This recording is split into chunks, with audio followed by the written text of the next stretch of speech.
Good afternoon. कैसे हैं भाई आप लोग? आई होप मेरा ऑडियो वीडियो आप सभी को क्लियर आ रहा है। और आज की जो क्लास होने वाली है डियर, आज की क्लास में हम प्रायद्वीपीय भारत अर्थात पेनिनसुलर इंडिया के मेजर जो प्लेट्यूज हैं अर्थात जो मुख्य पठार हैं इसके बारे में डिटेल से चर्चा करेंगे। ये भी देखेंगे कि इनका इंपॉर्टेंस क्या है, इनका पर्यावरणीय महत्व क्या है, और साथ में यहां पर इंफ्रास्ट्रक्चर, डैम और जो रिजर्वायर्स की प्रॉब्लम है, इरिगेशन से रिलेटेड डायमेंशंस है, ये सब कवर करेंगे। ओके, अगर आप लोग सीरीज को फॉलो कर रहे हो तो आपने देखा होगा इस सीरीज में डियर मैं बहुत माइन्यूटली सारे टॉपिक्स को, चाहे वो प्री पॉइंट ऑफ व्यू से हो या मेंस पॉइंट ऑफ व्यू से, कवर कर रहा हूं। तो मेक इट श्योर कि आप इस सीरीज के हर लेक्चर को एटलीस्ट 2 बार देखो। याद रखना, फर्स्ट टाइम देखने पे अगर आपने नोट्स बनाने का प्रयास करा तो ये कहानी जो है वो catch me if you can हो जाएगी। मतलब आपको ऐसा लगेगा कि मैं भाग रहा हूं और आप मुझे पकड़ने का प्रयास कर रहे हो। सो ये ना हो, इसके लिए जरूरी है कि आप लोग कोशिश करो कि आप लोग जो है वो फर्स्ट टाइम पे इत्मीनान से पहले लेक्चर सुनो, उसे समझो, सिंक इन करो, ठीक है। और उसके बाद सेकेंड टाइम पे इत्मीनान से आपको पता होगा कि भाई इस लेक्चर में किस स्थान पर मैंने क्या जानकारी दी है। सेकेंड टाइम पे आपको लेक्चर को स्पीड उसकी बढ़ा लेनी है, थोड़ा वीडियो को आगे पुश करते जाना है। जहां पर मैंने जो चीज नोट डाउन करने योग्य बताई है आपको उसे नोट डाउन कर लेना है, ठीक है। तो कोशिश करना कि ये आपके लिए फ्रूटफुल रहे, ठीक है। डन। लास्ट क्लास में हमारा जो टॉपिक था, अगर आप लोग ध्यान कर पाए तो लास्ट क्लास में हमने जो है वो पूरा नीलगिरी का एरिया कवर करा था।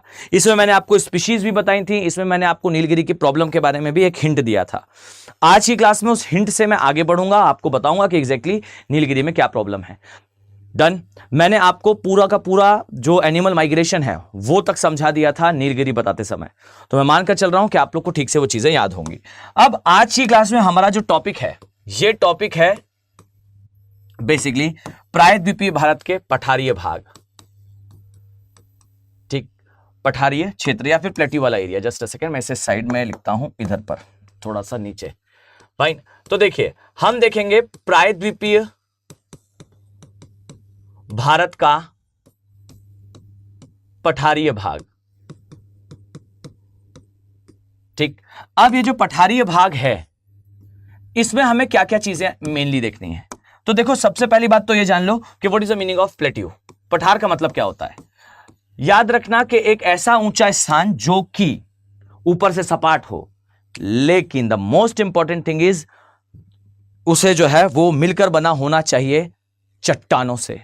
एक ऐसा क्षेत्र जो कि ऊंचा है, ऊपर से सपाट है, लेकिन बना हुआ है कठोर चट्टानों से। A area which is having a height, have a एकदम flat top, but made up of hard rocks. ये कठोर चट्टानों से बनाओ, इसे पठार कहते हैं। अब देखिए, सबसे इंपॉर्टेंट बात तो यह है कि हमारे प्रायद्वीपीय भारत में हमें मेनली कौन कौन से पठार देखने को मिलते हैं। देखो, अक्सर विद्यार्थी जब पढ़ता है, अक्सर स्टूडेंट जब पढ़ता है तो वो दक्कन का पठार सबसे पहले देखता है, ठीक है, दक्कन का पठार। अब सुनो बच्चों ध्यान से, मैं दक्कन के पठार के बारे में आपको कुछ चीजें बताऊंगा। उसके पहले यह बात जान लो कि जो दक्कन का पठार जिसे आप कहते हो, यह दक्कन का पठार तो मेनली आता है महाराष्ट्र में। This area is in Maharashtra, यह आता है महाराष्ट्र में, लेकिन इसका विस्तार कई राज्यों में है। अब सभी लोग जरा ध्यान से सुनिएगा। दक्कन के पठार का एक विस्तार आपको जो है वो मध्य प्रदेश में मिलेगा, ठीक। दक्कन के पठार का एक विस्तार आपको जो है वो राजस्थान में मिलेगा, जी हां, राजस्थान। दक्कन के पठार का एक विस्तार आपको गुजरात में भी मिलेगा, और दक्कन के पठार का एक विस्तार बच्चों आपको जो है वो इवन इन कर्नाटका भी दिखाई देगा। फाइन। तो देखिए, दक्कन का पठार एक बार में अगर हम कहें तो ये आता कहां पर है? महाराष्ट्र में, जहां इसका नाम एग्जैक्टली डेक्कन प्लेट्यू ही है, डेक्कन प्लेट्यू या पठार ही है, लेकिन बाकी के राज्यों में इसका विस्तार है। अब देखिए, मध्य प्रदेश में इसे मालवा का पठार कहते हैं, मालवा का पठार कहा जाता है। राजस्थान में इसे मारवाड़ का पठार कहा जाता है। गुजरात में इसे काठियावाड़ का पठार कहा जाता है, और कर्नाटका में इसे कर्नाटका का ही पठार कहते हैं। कर्नाटका का मालनाड रीजन या कर्नाटका का पठार कहते हैं। मैं अभी मालनाड क्या होता है ये सब आपको आराम से बताता हूं। मालनाड और मैदान वाला एरिया ये इसे कहा जाता है। सो मेक इट श्योर के हम जिसे कहते हैं कि ये दक्कन का पठार है, एग्जैक्टली अगर मैं स्पष्ट शब्दों में कहूं तो ये दक्कन का पठार केवल महाराष्ट्र में नहीं है, इसका विस्तार कई राज्यों में है और ये राज्य जो है वो दक्कन के पठार के ही एक्सटेंशन को लिए हुए हैं। ये इनके नाम है। अब मैं आपको इससे संबंधित कुछ अन्य चीजें बताता हूं, सभी लोग जरा ध्यान से सुनना। देखो, सबसे स्पष्ट और सबसे पहली बात तो यही है कि इस भाग के बारे में हमें क्या क्या जानना है। पहला चीज जो हमें जानना है वो है इसका निर्माण। दूसरी बात जो मैंने अभी आपको बताई विच इज विस्तार। तीसरी बात जो मैंने आपको बताई विच इज स्थलाकृति। जी हां, मैं आपको इसके बारे में इसकी स्थलाकृति बताऊंगा और इसके पश्चात हम इसके बारे में बात करेंगे, इसके महत्व के बारे में, मतलब इसका एग्रीकल्चरल इंपॉर्टेंस। ठीक, हम इन बिंदुओं पर इसकी चर्चा स्टार्ट करते हैं। तो सबसे पहला हमारा जो एजेंडा ऑफ डिस्कशन रहेगा, हमारा चर्चा का बिंदु रहेगा, वो है दक्कन के पठार का निर्माण हुआ कैसे, how this plateau used to form. Okay, done, कहानी क्लियर है। हम देखने वाले हैं प्रायद्वीपीय भारत के बारे में, प्रायद्वीपीय भारत के पठारीय भाग के बारे में, जिसमें हम देखेंगे दक्कन के पठार के बारे में। मैंने नीलगिरी लास्ट क्लास में कवर कर लिया है, छोटा सा उसकी पहाड़ियों वाला हिस्सा बचा हुआ है which is southern hill complex. मैं आज की क्लास में उसे भी जो है आपको एक्सप्लेन कर दूंगा, so don't you worry about southern hill complex. दक्षिण भारत की पहाड़ियां तीन हैं, अनाईमुंडी, अन्नामलाई, पालनी पहाड़ी और इलायची की पहाड़ी है। तीन पहाड़ियां हैं, कुछ खास नहीं है, मैं अभी चर्चा के दौरान ही इसके बारे में भी आपसे बात कर लूंगा, डोंट वरी। अब आ जाइए जरा इस क्षेत्र के बारे में मैं आपसे चर्चा करता हूं। सबसे पहली बात तो ये याद रखिए कि इसका निर्माण हुआ कैसे था। मैं मानकर चलता हूं बच्चों कि आप लोगों को, जस्ट अ सेकेंड, मैं मानकर चलता हूं कि आप लोगों को अब ये डायग्राम याद हो चुका है। दिस इज अफ्रीका, ये क्या है, ये अफ्रीका है। ठीक, यहां आपको दिखाई देता है ये है यूरेशियन प्लेट। यूरेशियन प्लेट मतलब कि वो प्लेट जिससे आज हम जुड़े हुए हैं। ठीक है, अब बच्चों एक बात बताइए, इस डायग्राम को हमने पहले भी प्लॉट करा है और मैंने n नंबर ऑफ टाइम्स आपको समझाया भी है इस बात को कि आप जो ये डायग्राम देखते हो, ठीक, इस डायग्राम को जब मैं प्लॉट कर रहा हूं तो ये आपकी जिम्मेदारी है कि आप इसे देखें, समझें और कैसे मैं प्लॉट कर रहा हूं सेम ऐसा ही आप अपनी कॉपी पर मिमिक करें। बहुत सारे बच्चे हैं जो टेलीग्राम पे मुझे जो है अपना डायग्राम बनाकर भेजते हैं, समय जितना मिलता है मैं उस अनुसार सभी को जो है वो रिप्लाई करता हूं कि भाई देखिए आपका ये डायग्राम बहुत बढ़िया है, इसमें ये इंप्रूवमेंट कर सकते हो और आप ऐसा कर सकते हैं। अगर आप लेक्चर देख रहे हो, बस आप एक काम करिए, टेलीग्राम चैनल पर जाइए, अपने डायग्राम प्लॉट कीजिए, अपना आंसर लिखिए और मुझे जो है वो भेज दीजिएगा। ठीक है, so this side is Eurasian plate, ये यूरेशिया की प्लेट है। ओके, यूरेशियन प्लेट है। अब देखो यार, अब देखो प्रायद्वीपीय भारत यहां से टूटेगा, टूटने के बाद यूरेशियन प्लेट से टकराएगा, जब टकराएगा तब हिमालय बनेगा। अभी हिमालय नहीं बना है, अभी प्रायद्वीपीय भारत यहां पर ही है। ठीक, अब यहां सभी लोग ध्यान से देखना, यह है बच्चे हमारा प्रायद्वीपीय भारत। प्रायद्वीपीय भारत का शेप मैं आपको पहले ही बता चुका हूं, हिमालय वाले सेक्शन में डिटेल में चर्चा की है मैंने आपसे कि हमारे जो प्रायद्वीपीय भारत का शेप है वो कुछ इस तरीके से है। जिन बच्चों ने वो सेक्शन ना देखा हो, इट्स अ हम्बल रिक्वेस्ट कि आप एक बार जाकर उस सेक्शन को जरूर देख लो, क्योंकि आप उस सेक्शन को देखोगे तो आपको बहुत सारी नई चीजें समझ में आएंगी और आप ये जान पाओगे कि जितना आप अक्सर यूट्यूब वगैरह पर देखते हो उससे कहानी बहुत ज्यादा अलग भी होती है और बहुत सारी भी होती है। ठीक है, सो ये है हमारा प्रायद्वीपीय भारत। अब इस बात को समझो कि प्रायद्वीपीय भारत जो है वो अफ्रीका से ब्रेक हुआ, ब्रेक होने के बाद ये आगे की तरफ जा रहा था और जाने के क्रम में, आप सभी लोग ध्यान से सुना, जाने के क्रम में यह हिस्सा जो है एक क्षेत्र से गुजरता है। ठीक, अब वो कौन सा क्षेत्र है तो जरा ध्यान से देखो, इधर आ जाओ सभी लोग ध्यान से। नाउ आई नीड कि आप सभी का कंसंट्रेशन यहां हो। ये देखिए, ये एक क्षेत्र है, ये क्षेत्र कौन सा है तो इसे कहा जाता है रीयूनियन हॉटस्पॉट। सभी लोग अब ध्यान से सुनना, ये क्षेत्र है, इसे कहते हैं रीयूनियन हॉटस्पॉट। नाम याद रखिएगा, रीयूनियन हॉटस्पॉट। अब ये हॉटस्पॉट क्या है और क्या कनेक्शन है इसका हमारे प्रायद्वीपीय भारत के साथ, तो ध्यान से सुनना। रियलिटी बच्चों ये है कि initially when India was part of Africa, जब प्रारंभ में भारत अफ्रीका का हिस्सा था, इस समय भारत जो है वह अफ्रीका से ब्रेक होने के बाद यहां से आगे की ओर उत्तर पूर्व की दिशा में जब प्रवाहित हो रहा था, मूव हो रहा था, at the same time Bharat जो है एक ऐसे सागर से गुजरता है, एक ऐसे एरिया से गुजरता है जो area is actually made up of red hot magma. एक ऐसे सागर से गुजरता है प्रायद्वीपीय भारत जो रेड हॉट मैग्मा से बना है। आज के समय जरा मैं आपको एक बार ब्रीफ दूं तो यहां सभी लोग ध्यान से देखिएगा, मैं पहले भी इसे बना चुका हूं।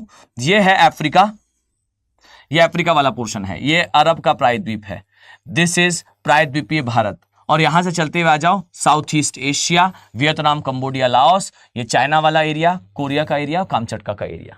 ठीक है, अब देखो इसमें मैंने पहले भी आपको बताया है कि यह हिस्सा जो है ये मेडागास्कर है। ठीक है, और मेडागास्कर के अलावा यहां श्रीलंका है। यहां पर आपको लक्षद्वीप दिखाई देगा, जस्ट अ सेकेंड, यहां लक्षद्वीप। अब जल्दी जल्दी अपने दिमाग में सब कुछ रिकॉल कर लो, ये सारी चीजें बता चुका हूं मैं पहले ही। ये लक्षद्वीप है, यहां थोड़ा सा नीचे आओगे तो ये मालदीव्स है, यहां पर आओगे तो ये सुकोत्रा है, यहां आएंगे तो ये अभी फिर से न्यूज में रहा छागोस है, यहीं पर डियोग्रासिया है जहां यूएसए का आइलैंड था। इससे थोड़ा सा नीचे आओगे तो यहां सेशेल्स द्वीप है, और सेशेल्स द्वीप काफी बिखरे हुए हैं। ठीक, इसके बाद यहां पर आओगे तो ये मॉरिशस का एरिया है, और मॉरिशस के एरिया के जस्ट नीचे यहां पर आपको रीयूनियन आइलैंड दिखाई देंगे। ठीक, सो ध्यान से देखो, ये और यहां पर यूरोपा, ध्यान से देखिए, ये जो आइलैंड आपको जहां दिखाई दे रहा है, ये वाला हिस्सा, ये कहलाता है Reunion hotspot.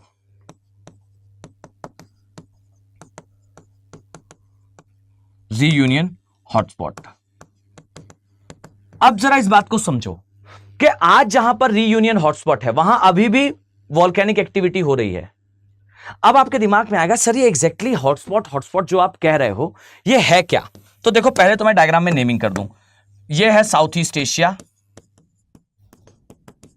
South east Asia, और साउथ ईस्ट एशिया में मैं पहले भी आपसे चर्चा कर चुका हूं, बट रिवीजन करते रहिएगा, मैं बार बार रिपीट करूंगा, आपको जरूर याद हो जाएगा। ये वियतनाम है, यहां आपको कंबोडिया दिखाई देगा, यहां आपको जो है म्यांमार दिखाई देगा, इस एरिया में जो बचा वाला पोर्शन है यहां आपको मलेशिया दिखाई देगा, ये जो पोर्शन है ये हिस्सा आपको दिखाई देगा थाईलैंड का, और इस तरफ से आपको जो है वो हिस्सा दिखाई देगा इसके ऊपर यहां पर इस तरीके से चाइना का, और ये जो बचा वाला हिस्सा है जो लैंडलॉक है ये वाला हिस्सा ये है लाओस। ठीक, तो इस तरीके से आपको साउथ ईस्ट एशिया के नेशन दिखाई देंगे। ये साउथ ईस्ट एशिया हो गया। ये जो हिस्सा है, जस्ट अ सेकेंड,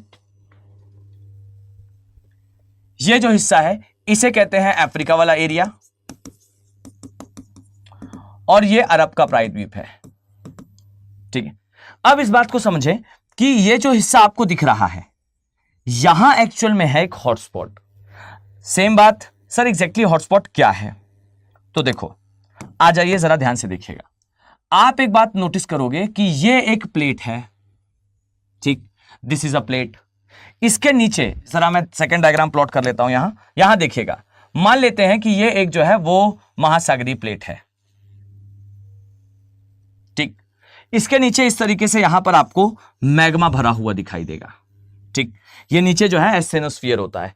मैं मानकर चलता हूं कि आप सभी ने थोड़ा बहुत तो जो है वो फिजिकल ज्योग्राफी पढ़ा होगा, और अगर नहीं पढ़ा है तो मेरी एक पूरी मैराथन है उसके ऊपर, आप वहां जाकर भी एक बेसिक अंडरस्टैंडिंग तो प्राप्त कर ही सकते हैं सब्जेक्ट के बारे में।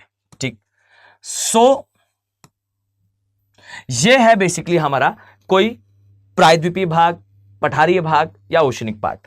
देखिए इसमें आपको एक बात नोटिस होगी कि यहां पर भरा हुआ है मैग्मा, या कह लीजिए यह है एस्थेनोस्फीयर।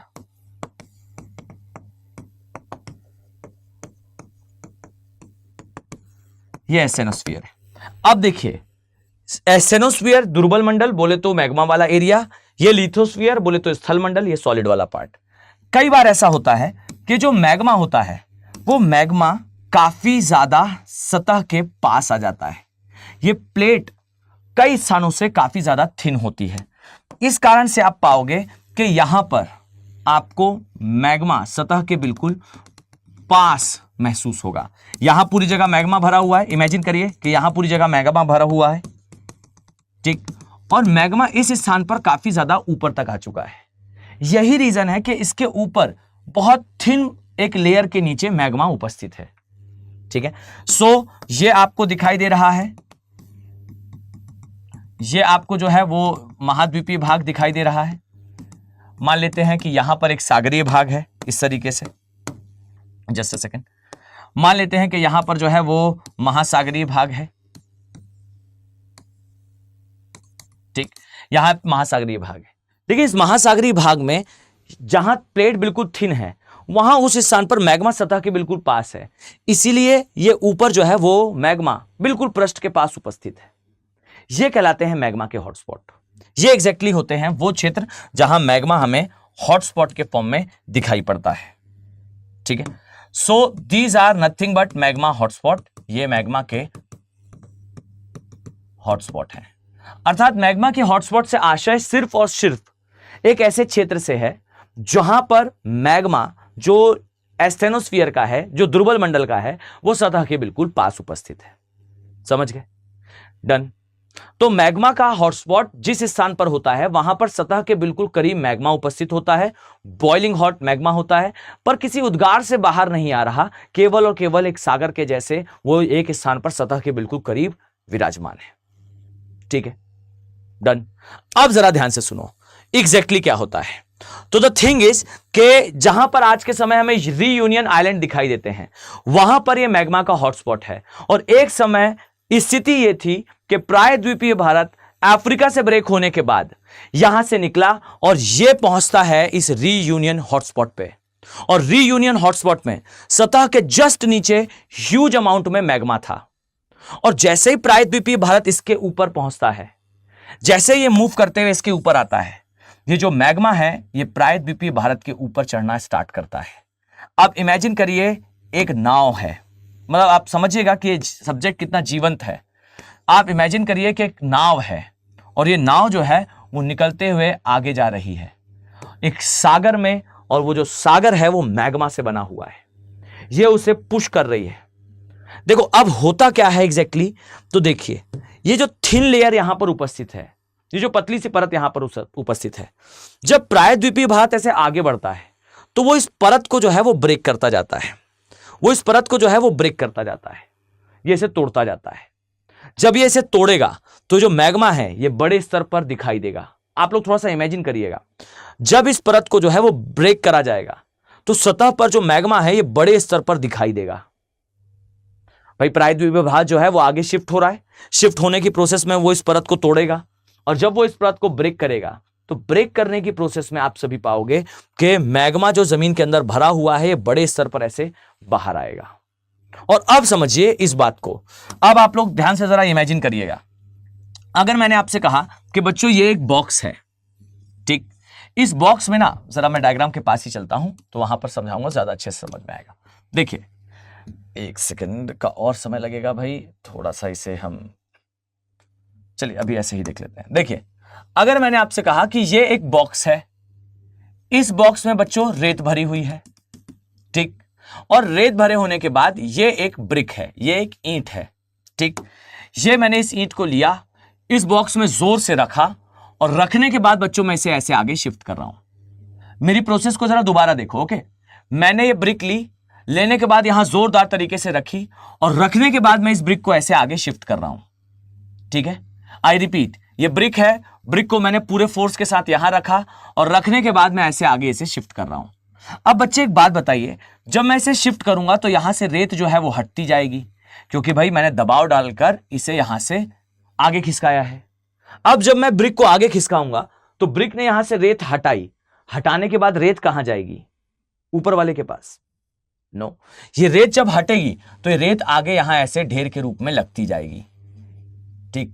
तो इस तरीके से आपको जो है वो प्रायद्वीपीय भारत के प्रवाहित होने पर इसके जो पूर्वी हिस्सा है, जो इसका पूर्वी भाग है, वो चूंकि आगे चल रहा है, तो ये जो हिस्सा आपको दिखाई पड़ रहा है, यहां ध्यान से देखिएगा, ये जो हिस्सा आपको यहां का दिखाई दे रहा था, इस हिस्से को यह हटा रहा है, और हटाने के कारण वो हिस्सा जो है वो समय के साथ हमारे पूर्वी घाट वाले साइड पर इकट्ठा होता जा रहा है।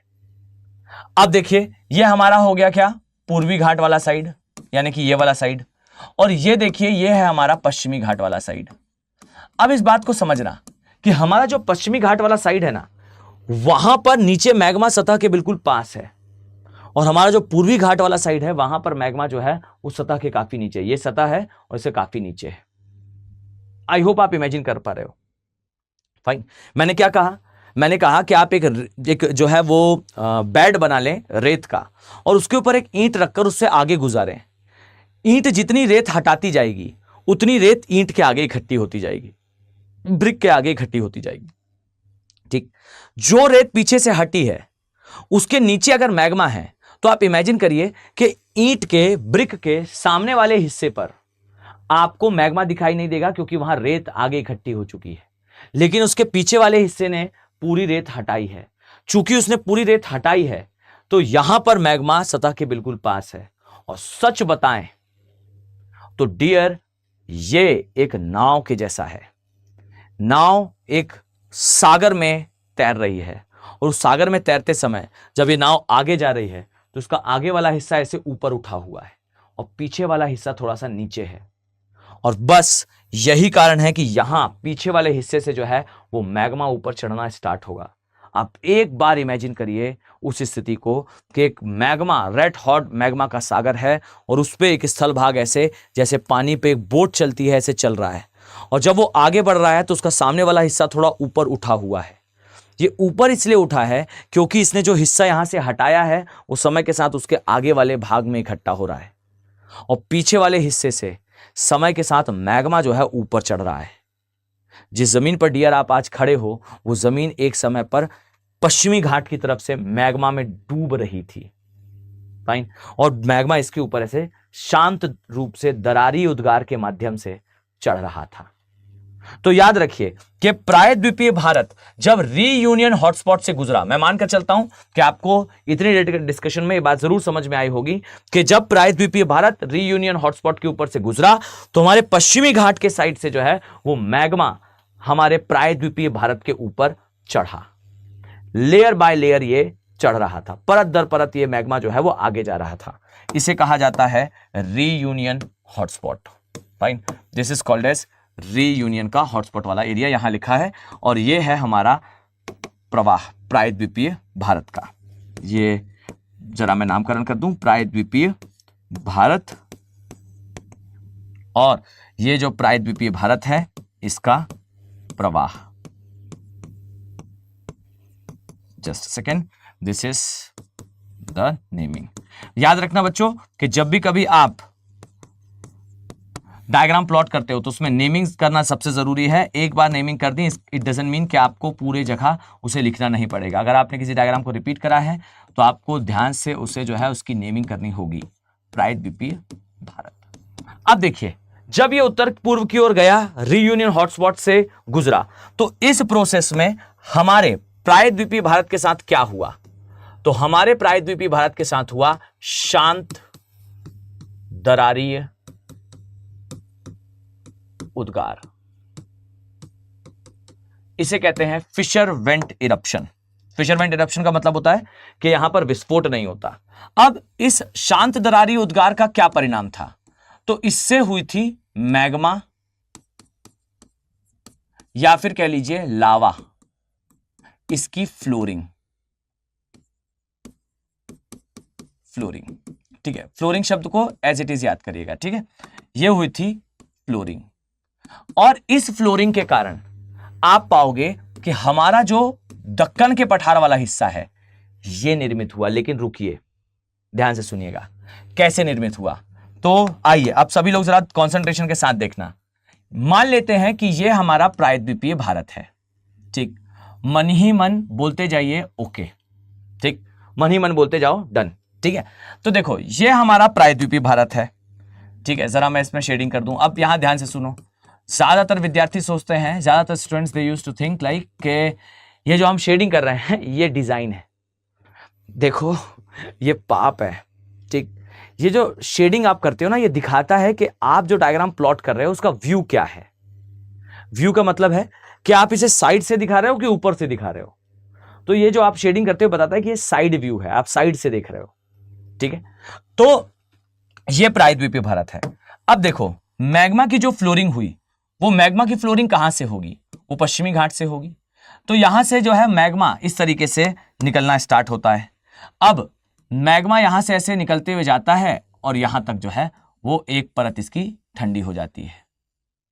ठीक, इसके पश्चात प्रायद्वीपीय भारत और आगे बढ़ता है, और आगे बढ़ता है तो फिर से यहां फ्लोरिंग होती है, फिर से मैग्मा जो है वो निकलकर यहां भर जाता है, फिर से फ्लोरिंग होती है, फिर ये इधर तक आता है, फिर फ्लोरिंग होती है, फिर फ्लोरिंग होती है।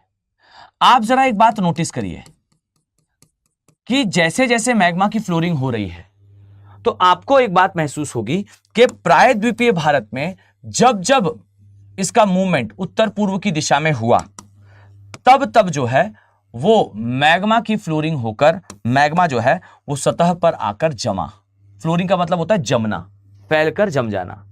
अब देखिए यहां पर ना जितने बार प्रायद्वीपीय भारत आगे बढ़ा था उतने बार फ्लोरिंग हुई थी। तो मान लेते हैं पहले थोड़ा सा आगे बढ़ा तो ये फ्लोरिंग हुई, फिर थोड़ा और आगे बढ़ा फिर फ्लोरिंग हुई, फिर आगे बढ़ा अगेन फ्लोरिंग, अगेन फ्लोरिंग। आप क्या देख पा रहे हो? आप एक बात नोटिस कर पा रहे हो कि भाई चूंकि जहां से इरप्शन हुआ है वहां पर हमेशा फ्लोरिंग हुई है, इसीलिए वहां पर इसकी हाइट ज्यादा है। ठीक, और जैसे जैसे आप पूर्व की तरफ जा रहे हो इसकी फ्लोरिंग जो है वो कम होती जा रही है, इसीलिए पूर्वी भाग में इसकी जो है वो फ्लोरिंग कम है। तो याद रखो कि वास्तविकता तो ये है कि आज जो हम कहते हैं कि दक्कन का जो पठार है वो महाराष्ट्र तक सीमित है। सच बात तो यह है कि दक्कन का पठार या कह लीजिए वो क्रिया जिसने इसे बनाया था उसने एक समय पर पूरे प्रायद्वीपीय भारत को मैग्मा से ढक दिया था। प्रायद्वीपीय भारत एक ऐसी प्लेट है जो कभी भी कंप्लीटली सबमर्ज नहीं हुई, पानी के अंदर नहीं गई, लेकिन ये मैग्मा में डूबी थी। इसके पीछे वाले हिस्से पर मैग्मा जो है वो इतना ज्यादा निकला था कि ये आगे तक फैला था, इवन छत्तीसगढ़ के एरिया तक ये गया होगा। आप सोच कर देखिए कि महाराष्ट्र से मैग्मा निकलते निकलते जो है छत्तीसगढ़ और इवन तेलंगाना तक के एरिया को पूरा उसने कवर करा होगा। बस दिक्कत यह है कि यहीं महाराष्ट्र वाले, कर्नाटक वाले या गुजरात वाले एरिया में, ये गुजरात का एरिया, ये महाराष्ट्र का एरिया, ये कर्नाटक का एरिया, यहां पर ये सुरक्षित है क्योंकि यहां पर इसकी चौड़ाई ज्यादा है। इससे आगे जाओगे तो धीरे धीरे करके इसकी चौड़ाई कम होती गई, ये पतला होता गया, और पतले होने के साथ समय के साथ ये वाला हिस्सा जो है वो अपरदित या फेड आउट हो गया, इरोड हो गया, वैनिश आउट हो गया। तो एक चीज हमेशा याद रखना कि प्रायद्वीपीय भारत एक समय पर रीयूनियन हॉटस्पॉट से चूंकि गुजरा, इस कारण से पूरे प्रायद्वीपीय भारत में मैग्मा की फ्लोरिंग हुई, और इस कारण से इसके पश्चिमी भाग में इसकी चौड़ाई ज्यादा है और पूर्वी भाग में इसकी चौड़ाई या ऊंचाई कम है। ठीक, और इसी कारण इसका पूर्वी भाग जो है वो गायब भी हो चुका है। बट यहां एक और बात रिमार्केबल है, और वो ये कि जब हम इस तरीके से इस भाग से नीचे आएंगे तो हम एक विशेष प्रकार की स्थलाकृति देख पा रहे हैं, और इस स्थलाकृति को कहा जाता है सीढ़ी नुमा स्थलाकृति, step like structured topography. English में भी लिख लीजिएगा, कई बार इसका जो ट्रांसलेशन है यूपीएससी थोड़ा सा अलग तरीके से कर देता है तो आंसर गलत ना हो। तो हमेशा याद रखो कि स्टेप लाइक स्ट्रक्चर्ड टोपोग्राफी आपको इस स्थान पर देखने को मिलती है। ठीक है, सो एक चीज, प्रायद्वीपीय भारत में दक्कन के पठार का निर्माण कैसे हुआ है? तो निर्माण हुआ है शांत दरारी उद्गार से, और यह उद्गार के समय प्रायद्वीपीय भारत जो है वो रीयूनियन नामक हॉटस्पॉट, जो कि एक मैग्मा का समुद्र था, उसके ऊपर से गुजरा था और अंततः वहां से बाहर निकला। लेकिन मैग्मा हमारे ऊपर चढ़कर ठंडा हुआ था, इसलिए आज एक पठार है। Point clear, done. अब एक और बात सुनो, ये सब जब हुआ तो वो काल कौन सा था? तो यहां सभी लोग ध्यान से सुनना, ये जो क्रिया आप देख रहे हो कि रीयूनियन हॉटस्पॉट से गुजरा था, ये हुआ कब था? बच्चों ये एग्जैक्टली हुआ था क्रिटिशियस काल में।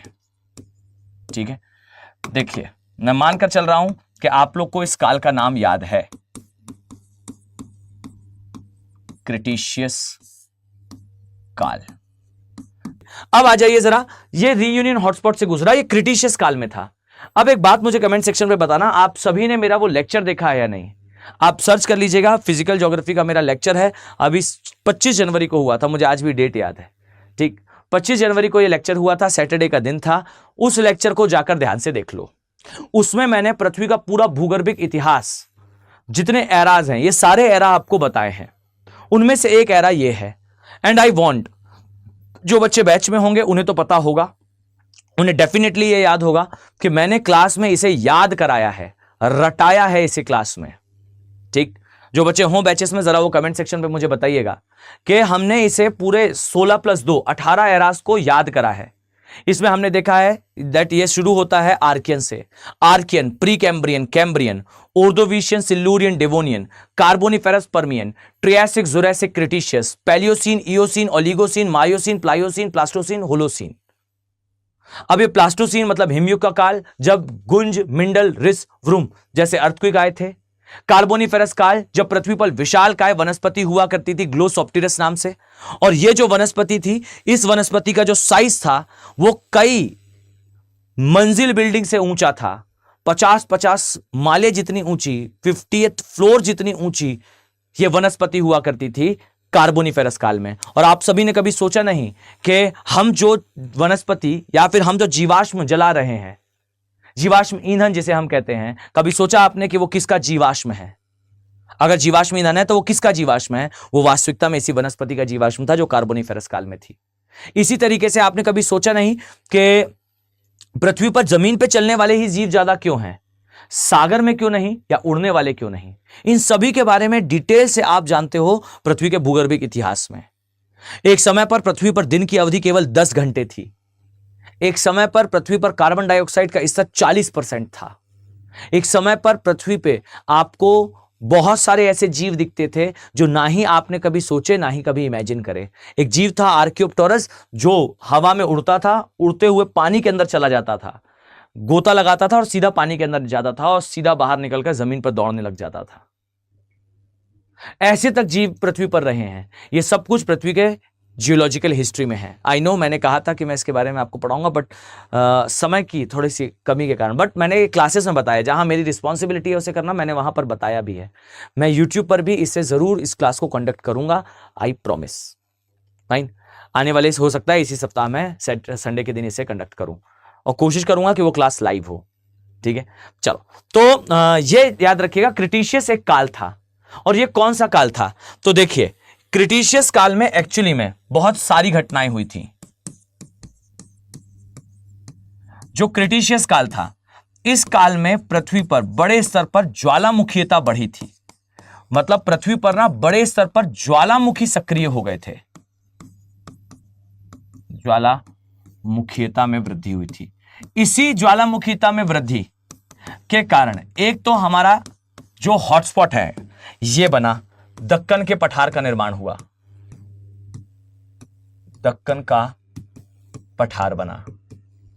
ठीक, मैंने पहले भी समझाया है आपको कि पृथ्वी के धरातल पर काले दाग के समान जो ये पठार हैं, ये बता रहे हैं कि ये दाग, ये पठार एक समय पर पृथ्वी पे ज्वालामुखीय सक्रियता के कारण ये बने थे। फाइन, इसी क्रिटिशियस काल के लिए कहा जाता है कि सेम समय पर पृथ्वी पर उल्कापात भी हुआ था। उल्कापात भी हुआ था, मीटियोर बम्बार्डिंग कहा जाता है। लेकिन ये उल्कापात जो है वो साइबेरिया के एरिया में हुआ था। और ये जो साइबेरिया का एरिया है, साइबेरिया का क्षेत्र है, इस क्षेत्र में उल्कापात के कारण पृथ्वी में अस्थिरता आई थी। और इस अस्थिरता के कारण ज्वालामुखी सक्रियता और बढ़ गई थी। और इसी के कारण जो विस्फोट हुए थे उनके परिणाम स्वरूप इस अस्थिरता से ज्वालामुखी में विस्फोट हुए। और इन विस्फोट से हुआ ये कि ये है हमारी मदर अर्थ, ये है हमारी पृथ्वी। और बच्चों, इससे एग्जैक्टली ये हुआ कि हमारे पृथ्वी के चारों ओर ज्वालामुखी उद्गार के परिणाम स्वरूप यहां पर ज्वालामुखी फटे। और इसके परिणाम स्वरूप आप पाओगे कि हमारे वायुमंडल में, खासकर ऊपरी वायुमंडल के साइड, ऊपरी वायुमंडल के साइड धूल और राख के कण ये आकर इकट्ठा हो गए और इसके कारण इन्होंने जो है सूर्य से आने वाली जो सनलाइट थी उसे ब्लॉक कर लिया और ब्लॉक करने के कारण पृथ्वी पर छोटा सा आइस एज आ गया। छोटा सा आइस एज आ गया। आइस एज का मतलब है हिमयुग। पृथ्वी का औसत तापमान क्रिटिशियस काल के जस्ट बाद, एंडिंग चल रही थी क्रिटिशियस काल की, उस समय बढ़ गया, उस समय तापमान घट गया, माफ कीजिएगा, और ज्वालामुखी फटे। देखो सिंपल सी बात है, ज्वालामुखी फटने के कारण धूल और राख के कारण ऊपरी वायुमंडल में गए, सूर्य से आने वाली किरणों को उन्होंने ब्लॉक करा। ब्लॉक करने के कारण नीचे का तापमान कम हुआ और कम होने का अंतिम परिणाम था कि वो जो डायनासोर था वो एक ठंडे रक्त का जीव था, एक कोल्ड ब्लडेड स्पीशी थी। और कोल्ड ब्लडेड का मतलब क्या है? ठंडे रक्त का अर्थ क्या है? ठंडे रक्त का अर्थ है कि उसे दिन में कम से कम 8-9 घंटे की तेज धूप चाहिए थी।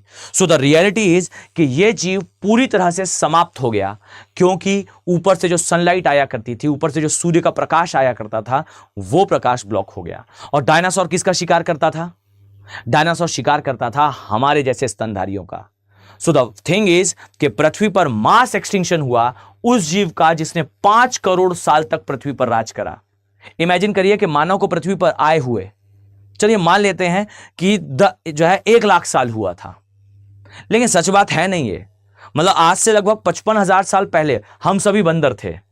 हमें आधुनिक मानव बने हुए 30,000, मतलब मानव के एकदम वो पूर्वज जो हमसे बहुत आइडेंटिकल थे, मैं उन्हें भी काउंट कर लूं तो 30,000 साल से ज्यादा हमारी एज नहीं है एज अ मानव। और हम सोचते हैं कि हम पृथ्वी के किंग हैं, we are the biggest player of earth. Just imagine कि ये वो जीव था, ये वो डायनासोर था जो अर्थ के अब तक के सबसे जो है स्टेबल स्पीशीज में से एक था, सबसे स्थिर जीवों में से एक था। 5 करोड़ साल तक पृथ्वी पर जिसने राज करा, 1 साल के अंदर पृथ्वी ने उसे वैनिश आउट करा था। 1 साल, सिंगल 1 ईयर। इसे कहते हैं मास एक्सटिंक्शन, इसे कहते हैं विशाल स्तर पर विलोपन। और यह पृथ्वी ने कई बार करा है, मतलब ऐसा नहीं कि एक जीव के साथ बात हुआ है, कई बार पृथ्वी ने मास एक्सटिंक्शन कॉज करा है, मास लेवल पर स्पीशीज को खत्म करा है। और जो सूर्य से आता था प्रकाश, यह सारा प्रोसेस जो है बहुत सिंपल सा है, बहुत कॉम्प्लिकेटेड नहीं है। अर्थ जो है वो जैसे आप किसी चीज को साफ करते हो, ऐसे अर्थ जो है वो पृथ्वी से कुछ जीवों को साफ करती है, क्लीन करती है और फिर दोबारा एक अलग प्रजाति को मौका देती है। एंड डोंट वरी, हम इंटरग्लेशिएशन के एरा में हैं, अंतरा हिमयुग के काल में हैं। पृथ्वी वेट कर रही है उस दिन का जब आपके वैनिश आउट, मतलब मानव के वैनिश आउट होने का समय आएगा। बट डोंट वरी, तब तक हम परमात्मा को प्राप्त हो जाएंगे। तो मानकर चलता हूं कि हमारे समय पर तो नहीं होगा, बट ये जरूर है कि अगर हमने यही गतिविधियां चालू रखी तो ऑब्वियस सी बात है हमारे आने वाली जनरेशंस के लिए अर्थ पे कुछ नहीं बचेगा। फाइन, चलिए वापस आते हैं। सो मेक श्योर कि ये जो सनलाइट है, ये सनलाइट आएगा, सनलाइट ब्लॉक होगा, नीचे का टेम्परेचर कम होगा, डायनासोर 1 साल में समाप्त होंगे। 1-1.5 साल का समय था जब ज्यादातर डायनासोर खत्म हो गए। और एक जो सिंगुलर फॉर्म ऑफ लाइफ आ रही थी, ध्यान से सुना, लाइफ कैसे चल रही थी? तो पृथ्वी पर जीवन इस प्रकार से चल रहा था। पहले एक कोशिकीय अकशेरुकी जीव था, फिर यहां ध्यान से सुना, फिर बहुकोशिकीय कशेरुकी जीव आया। कशेरुकी मतलब कि जिसका बैकबोन था, स्पाइनल कॉर्ड थी। इसके पश्चात समय के साथ ये स्पाइनल कॉर्ड जो है वो मजबूत होती है और मजबूत होने पर यह स्पाइनल कॉर्ड के आसपास पूरा शरीर बनना शुरू होता है। ठीक, और ऐसे जन्म होता है फिश का। सो द थिंग इज, पहले एक कोशिकीय अकशेरुकी जीव, बहुकोशिकीय कशेरुकी जीव, फिर मत्स्य जीव, फिर मत्स्य जीव से वो बाहर आएगा और वो बनेगा उभयचरीय जीव, और फिर उभयचरीय से ये बनेगा सरीसृप। और जब उभयचरीय आ रहे थे तो उसी समय मत्स्य जीव से फिर समय के साथ सागर में रहने वाले स्तनधारी फिर जमीन पर आए, स्तनधारी जीव, और स्तनधारी जीव को ये सरीसृप खाया करते थे। ये सामान्य साइकिल चली आ रही थी विकास की। और एग्जैक्टली इस काल में सरीसृप अपने पीक पर जाते हैं और एक समय आता है क्रिटिशियस काल। क्रिटिशियस काल में ये समाप्त होते हैं और यही वो काल बनता है जो स्तनधारी जीवों को मौका देता है कि आओ अब तुम पृथ्वी पर राज करो। So the thing is, Cretaceous काल वो काल था जिसने पृथ्वी से डायनासोर को हटा दिया। डायनासोर को हटाया उसने ज्वालामुखी सक्रियता के माध्यम से, और इसी सक्रियता ने हमारे धरातल के चेहरे पर कुछ बड़े बड़े काले कलर के दाग बनाए, और ये दाग कुछ और नहीं, वो पठार है, और ये पठार कुछ और नहीं, फर्टाइल एरिया है, उपजाऊ भूमि है। यहां पर मैग्मा का उद्गार हुआ है, और ऐसे हमारा जो दक्कन का पठार है ये निर्मित हुआ। So one thing is perfect कि दक्कन का पठार बनकर निर्मित हुआ। अब इसी के ये सारे विस्तार हैं। अब यहां सुनिएगा, इन सभी क्षेत्रों में आपको कौन सी चट्टानें मिलेंगी, तो हमेशा याद रखना कि मैं यहां लिख दूं जरा, जो दक्कन का पठार है, डेक्कन प्लेट्यू है, सभी लोग सुनिए, जो दक्कन का पठार है या डेक्कन प्लेट्यू है,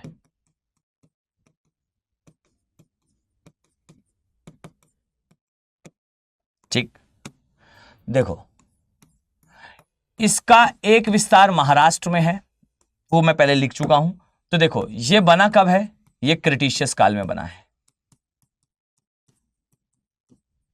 ये क्रिटिशियस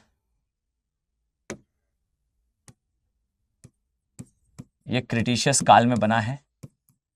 कैसे बना है, तो शांत दरारीय उद्गार से बना है, इसे कहते हैं फिशर वेंट इरप्शन, इससे बना है। अब यहां पर चट्टानें कौन सी होंगी, तो बच्चे सामान्य सी बात है, लावा रॉक्स होंगी या लावा चट्टानें होंगी। और लावा चट्टानें भी कौन सी, तो बसाल्ट की चट्टानें होंगी। अब आप कहोगे सर ये बसाल्ट कहां से आ गया, मैं आपसे कहूंगा अरे सुनो, कुछ नहीं है।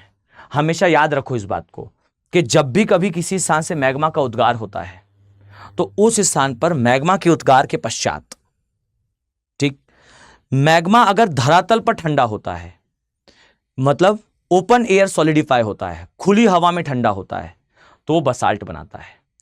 अगर यही सेम मैग्मा सतह तक तो आया पर हवा में ठंडा ना होकर जमीन के कुछ अंदर ठंडा हुआ, मतलब एकदम हवा में ठंडा नहीं हुआ, मैग्मा बाहर तो आ रहा था पर कहीं बीच में दरारों में ठंडा हो गया, जमीन के अंदर ही ठंडा हो गया, तो यह बनाता है ग्रेनाइट। और अगर मैग्मा एकदम गहराई में ठंडा हुआ, बहुत ज्यादा डेप्थ में ठंडा हुआ, तो वो बनाता है गैब्रो। ठीक, तो मैग्मा वही है, धरातल पर ठंडा हुआ तो बसाल्ट की चट्टानें बनाएगा, धरातल के अंदर ठंडा हुआ तो ग्रेनाइट की चट्टानें बनाएगा, और एकदम अंदर ठंडा हुआ तो गैब्रो नामक चट्टाना बनाएगा। तो गैब्रो, ग्रेनाइट और बसाल्ट, ये तीनों जो मैग्मा की चट्टानें हैं उनके तीन अलग रूप हैं। गैब्रो एकदम गहराई में है, उससे ऊपर ग्रेनाइट है, और धरातल पर बसाल्ट है। ठीक, सो ये बसाल्ट की चट्टानों से बना होता है। क्लियर। अब जब भी कभी इन चट्टानों का अपर्दन होगा तो हमेशा याद रखिए कि इन चट्टानों के अपर्दन से काली मृदा का निर्माण होगा। क्यों भाई, क्योंकि बसाल्ट की चट्टानें, कभी ग्रेनाइट आपने देखा होगा, आपके घरों में जो ग्रेनाइट लगा होता है, किचन पर कैबिनेट में लगाया जाता है ग्रेनाइट, और आपने सुना होगा जो शॉपकीपर्स होते हैं वो बड़े उसके कॉन्फिडेंस के साथ कहते हैं कि भाई ये बहुत शानदार जो है वो ग्रेनाइट है, आप इसे लगा सकते हो। मार्केट में 99% जो ग्रेनाइट आपको दिया जाता है या उपलब्ध होता है वो ग्रेनाइट है ही नहीं, वो अच्छी क्वालिटी का बसाल्ट है। फाइन, क्योंकि ग्रेनाइट बहुत गहराई में होता है और उस गहराई से काफी ऊपर ही बसाल्ट की चट्टानें मिल जाती हैं, और ये चट्टानें भी ग्रेनाइट जितनी ही मजबूत होती हैं उतनी ही कठोर होती हैं। अब ये जो बसाल्ट है ये काले कलर का होता है, और ये याद रखो कि आप क्यों लगवाते हो अपने किचन वगैरह में या घर वगैरह में ग्रेनाइट। सच बात तो यह है कि लावा से बनी हुई चट्टान है, अतिशय कठोर होती है, आप कुछ भी कर लीजिए ये जल्दी अपरदित नहीं होगी। अगर आपने अपने घर में किचन का कैबिनेट जो है वो संगमरमर का बनवाया, संगमरमर है क्या, संगमरमर है अवसादी चट्टानें, कुछ समय में घिस घिस कर जब साफ करोगे तो समय के साथ संगमरमर जो है वो अपरदित होकर गायब होता जाएगा, आपके किचन के कैबिनेट की मोटाई कम होती जाएगी और एक दिन वो आसानी से टूट जाएगा। लेकिन अगर आपने अपना जो कैबिनेट है वो बनवाया किससे, ग्रेनाइट से, सो द रियलिटी इज आप कितना भी उसे यूज करिए, कितना भी रफ यूज करिए, वो ब्रेक नहीं होगा। अक्सर आपने देखा होगा कि घरों में सीढ़ियां वगैरह पर जो है वो ग्रेनाइट लगाया जाता है। ये ग्रेनाइट इसलिए है क्योंकि वो मजबूत पत्थर है, लेकिन नाम केवल ग्रेनाइट है, होता वो अच्छी क्वालिटी का बसाल्ट ही है, क्योंकि इतनी गहराई, हमें उतना हार्डनेस चाहिए ही नहीं। ठीक, आप कितना भी कुछ कर लो आप जल्दी उस पत्थर को तोड़ ही नहीं पाओगे। तो अच्छी क्वालिटी का बसाल्ट भी ग्रेनाइट की तरह ही दिखता है। ठीक, बाकी ऑथेंटिकली तो वो बोलते उसे ग्रेनाइट ही है, मतलब कहते बेचा जाता है यही बोल के कि वो ग्रेनाइट है। ठीक, सो आपके घरों में जो इस क्षेत्र में जो बसाल्ट की चट्टानें हैं ये चट्टानें काले रंग की होती हैं। सामान्यतः ग्रेनाइट का कलर जो है काला होता है, या बसाल्ट का कलर जो है चट्टान का काला होता है। तो ये जब अपक्षय और अपरदन का शिकार होती है तो ये काली मृदा का निर्माण करती है, काली मृदा का निर्माण करती है। ठीक, और अब देखिए जरा, आ जाइए सभी लोग ध्यान से। अब देखिए, ये जो काली मृदा है इसका विस्तार आपको कहां कहां दिखेगा। यही काली मृदा आपको राजस्थान में भी मिलेगी, यही काली मृदा आपको मध्य प्रदेश में भी दिखेगी,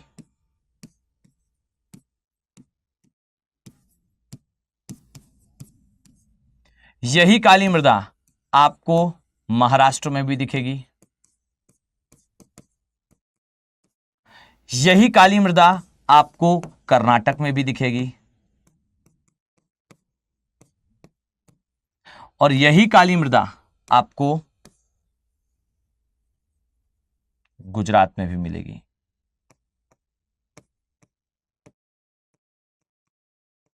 ठीक, देखो, जो राजस्थान में है उसे मारवाड़ का पठार कहते हैं, मध्य प्रदेश में इसे मालवा का पठार कहते हैं, महाराष्ट्र में इसे दक्कन का पठार कहते हैं, कर्नाटक में तो कर्नाटक का ही पठार है, और गुजरात में इसे काठियावाड़ का पठार कहते हैं।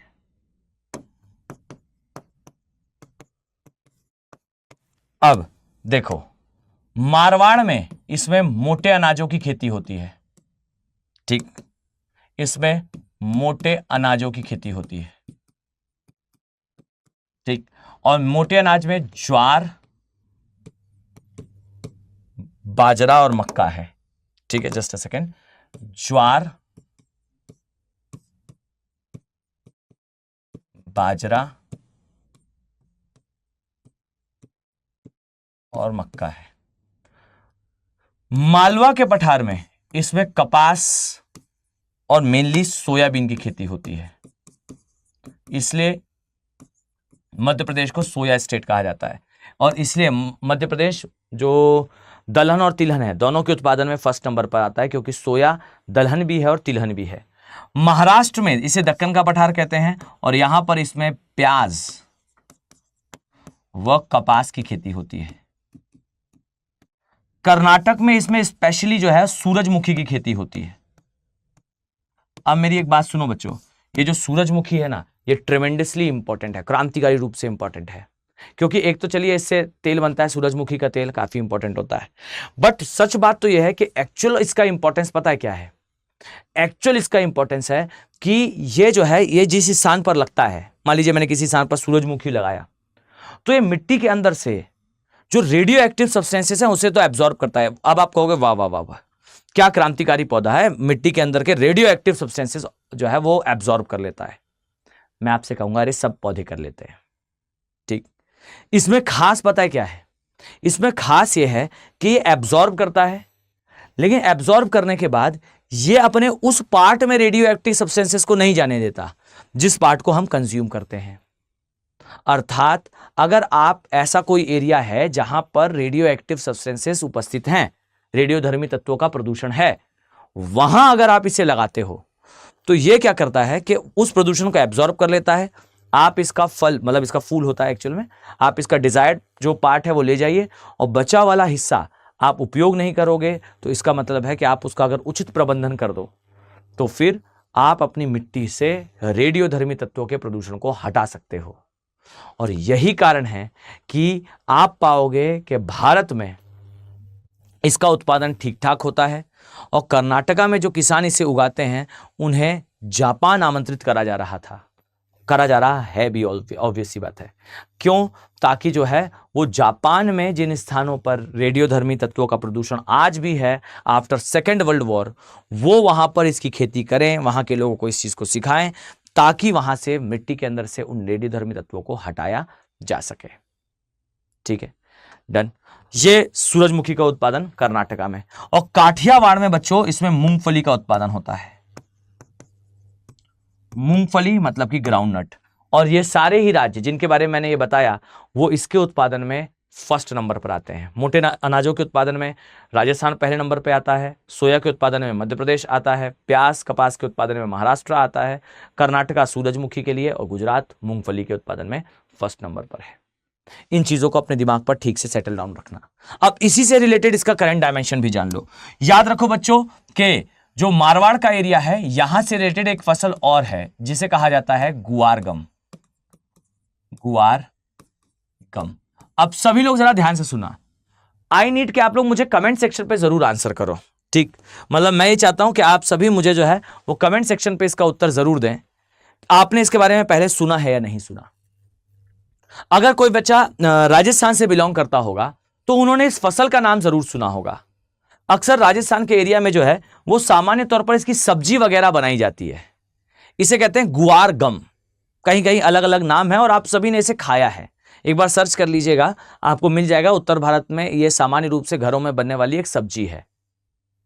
यह खरपतवार की तरह या बहुत कम पानी में आसानी से राजस्थान की भूमि में उग जाती थी, मारवाड़ के एरिया में। अब हुआ पता है क्या हुआ? ये कि यूएसए जो विश्व की सबसे बड़ी अर्थव्यवस्था है, विश्व की सबसे बड़ी इकोनॉमी है, उस इकोनॉमी के पास बड़े स्तर पर शेल गैस का भंडार है। अब आप कहेंगे शेल गैस क्या है? मैं कहूंगा एक प्रकार की प्राकृतिक गैस है।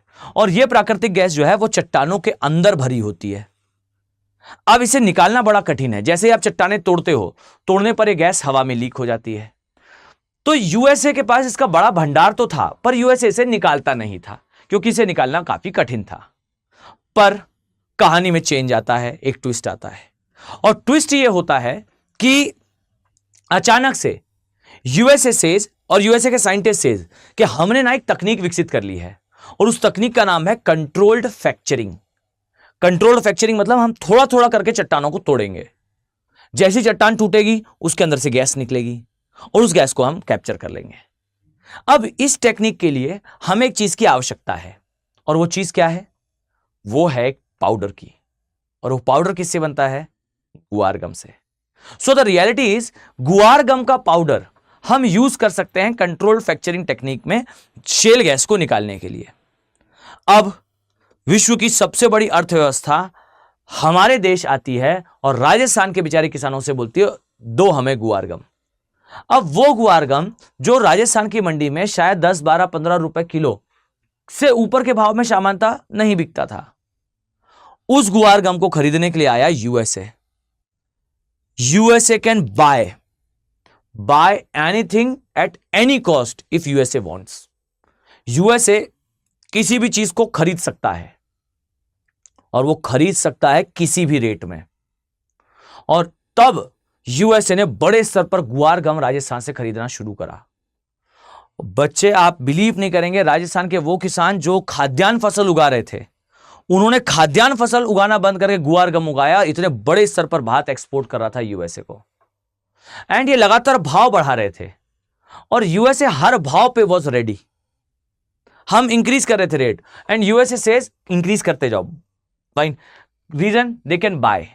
और दूसरी चीज है इसका उपयोग जैसे वो कर रहे थे उससे उन्हें बड़े स्तर पर मुनाफा हो रहा था। बड़े स्तर पर वो गैस जो उपयोग नहीं हो रही थी उसका उपयोग संभव हो पा रहा था, उसको निकालना, उसका एक्सट्रैक्शन जो है वो पॉसिबल हो पा रहा था, एक्सट्रैक्ट करना उससे पॉसिबल था। अब धीरे धीरे करके बातें फैली और फैलने के बाद इवन पंजाब हरियाणा का भी किसान जो है वो तक गुआर गम उगाने लगा था। अब यूएसए खरीद रहा था, सब उगा रहे थे। अचानक से एक वर्ष आता है, यूएसए से अब जरूरत नहीं है। क्यों? हमें दूसरी चीज हमने लैब में बना ली है, अब हम उससे जो है वो एक्सट्रैक्ट कर सकते हैं और ये एक्सपोर्ट करना, यूएसए ने इंपोर्ट करना और हमने एक्सपोर्ट करना, ये बंद हो गया। अब हमारे किसानों को हो जाता है इससे घाटा। तो फिर बीच में आई भारत सरकार and government of India says कि हमें बेच दो। एक जो है मूल्य देकर भारत सरकार ने किसानों से उसे खरीदा और खरीदने के बाद वो जो गुआर गम था उसे फेंक दिया। थोड़ा सा गुआर गम हमने बचाया क्योंकि हमारा जो शेल गैस है, हमारे पास भी ये सेम चीज जो है वो शेल गैस के रूप में उपस्थित है। ठीक है, ये याद रखना कि एक गैस होती है जिसका नाम है शेल गैस। शेल गैस, और ये जो गैस है ये निकाली जाती है आर्द्र क्षेत्रों से। हमारे यहां ये केजी डेल्टा में है, कृष्णा गोदावरी डेल्टा में है और इसे निकालने में यूज होता है गुआर गम का। गुआर गम का। अब गुआर गम हमने ली, कुछ अपने लिए जो है वो रखा और बाकी का गुआर गम हमने जो है वो कुछ काम का नहीं था, तो अंततः फिर वो वेस्ट हुआ। और ये भी याद रखना कि इतना ही नहीं है गुआर गम के बारे में। इसरो जो है, इसरो उन्होंने कहा है कि हम मंगल मिशन में गुआर गम के पाउडर का यूज करेंगे स्पेस ब्रिक्स बनाने के लिए। स्पेस ब्रिक्स जानते हैं, मंगल ग्रह की मिट्टी से ईंटें बनाने के लिए बाइंडर की तरह, मतलब घोल बनाकर और एक बाइंडर की तरह जो है वो हम गुआर गम का यूज करेंगे। ये इसरो का स्टेटमेंट था। ठीक है, तो ये सारी चीजें आपको अपने दिमाग पर जो है वो ठीक से सेटल डाउन रखनी है, दैट आपको इस स्थान पर ये चीजें प्रोडक्शन के माध्यम से दिखाई देती हैं। ठीक, अभी थोड़ी समय सीमा जो है वो समाप्त होने वाली है, इसलिए मैं आगे वो जो छोटी सी पहाड़ियां बची हुई हैं मैं उसके बारे में नहीं बता रहा हूं। ठीक, बट आगे अभी इसका कंटिन्यूएशन रहेगा। अगर देखो बच्चों, आप लोग प्रयास करना कि आप इस सीरीज को जरूर ध्यान से देखो, इसे शेयर जरूर करो। देखिए, अभी मैंने पठार के बारे में बताया आपको, लगभग 1 घंटे होने जा रहा है। मैं कंटिन्यूएशन में सिर्फ और सिर्फ इस पठार के निर्माण, इसके भागों के बारे में और इसमें जो उपज हो रही है उसके बारे में बात कर रहा हूँ।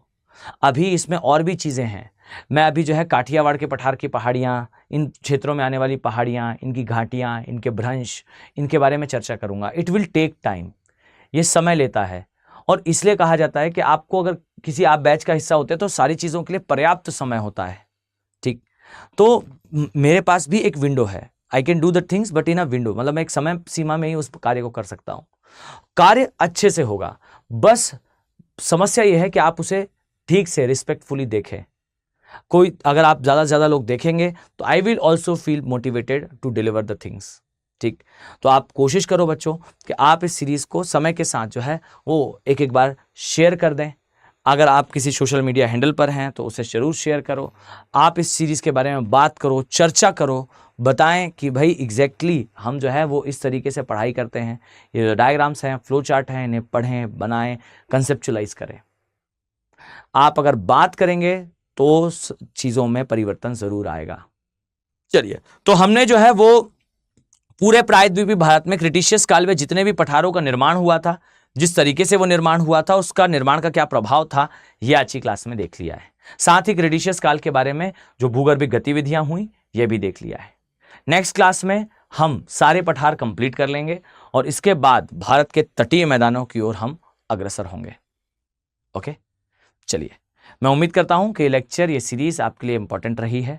बढ़िया से यार पढ़ाई करो, स्वस्थ रहिए और मस्त रहिए। और जाने से पहले कमेंट सेक्शन पे अपने कमेंट लीव करके जाइएगा कि कैसी लगी आपको, कैसा लगा आपको आज का ये लेक्चर।